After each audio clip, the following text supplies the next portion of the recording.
ጎበዝ ተማሪዎችና ሰነፍ ተማሪዎች የሚለያዩት በሚያደርጉት ልማድ ነው።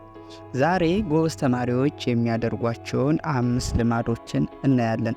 አንደኛ ኢፌክቲቭ ታይም ማኔጅመንት ወይም ውጤታማ የጊዜ አያያዝ።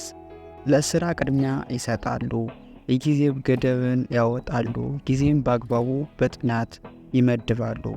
ከመደበኛ ትምህርቶች እንቅስቃሴዎችን በጊዜያቸው መሰረት ይከፋፍላል። ይህ የጎበዝ ተማሪ የመጀመሪያ ተግባር የመጀመሪያ ልማድ ነው። ሁለተኛው ኮንሲስተንት ስተዲ ሩታይን ወይም የማያቋርጥ የጥናት ፕሮግራም አላቸው። ትኩረትና መረጃን ለማቆየት መደበኛ የጥናት መርሃ ግብር ያዘጋጃሉ። የጥናት መርሃ ግብር ጥሩ ውጤት ለማምጣት ሰቃይ ተማሪ ለመሆን ወሳኝ ቁልፍ ነው።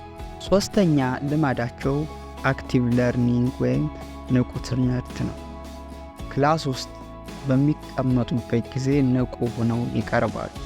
ከዚህ በተጨማሪ በንቃት ይሳተፋሉ። ያልገባቸውን ጥያቄዎች ይጠይቃሉ።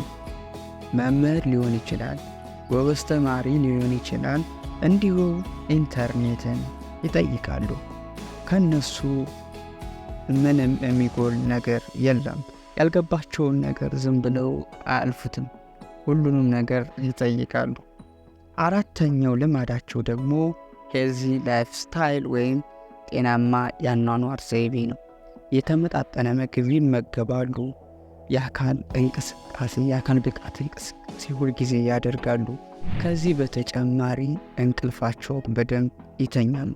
እነዚህ ሁሉም ነገሮች ለአንድ ጎበዝ ተማሪ በጣም ወሳኝ ነገሮች ናቸው።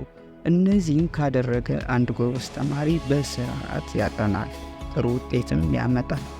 አምስተኛው ልማዳቸው ደግሞ ኮንቲኒዩስ ለርኒንግ ወይም የማያቋርጥ ትምህርት ነው። ትምህርታቸው ክላስ ውስጥ አያበቃም። ተማሪዎችን በመጠየቅ ብቻ አያበቃም። ሌሎች በየጊዜው አዳዲስ የሆኑ ትምህርቶችን ይማራሉ፣ አዳዲስ ልምዶችን ይወስዳሉ፣ አዳዲስ ስኪሎችን ይወስዳሉ ማለት ነው።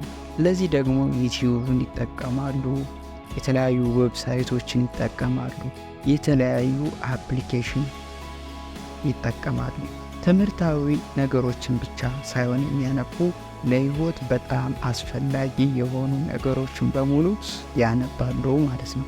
ስለዚህ እስካሁን የጠቀስናቸው ኢፌክቲቭ ታይም ማኔጅመንት ወይም ውጤታማ የጊዜ አያያዝ፣ ኮንሲስተንት የሆነ ስተዲ ሩታይን ወይም የማያቋርጥ የጥናት ፕሮግራም፣ አክቲቭ ለርኒንግ ወይም ንቁ ትምህርት፣ ሄልዚ ላይፍ ስታይል ወይም ጤናማ የአኗኗር ዘይቤ፣ የመጨረሻው ደግሞ ኮንቲኒዩስ ለርኒንግ ወይም የማያቋርጥ ትምህርት። እነዚህ ጎበዝ ተማሪዎች ዘወትር የሚያደርጓቸው ልማዳቸው ነው ማለት ነው። ስለዚህ እናንተም ጎበዝ ተማሪ መሆን ከፈለጋችሁ እነዚህ ልምዶች በየጊዜው ሳታቋርጡ ማድረግ ይኖርባችኋል።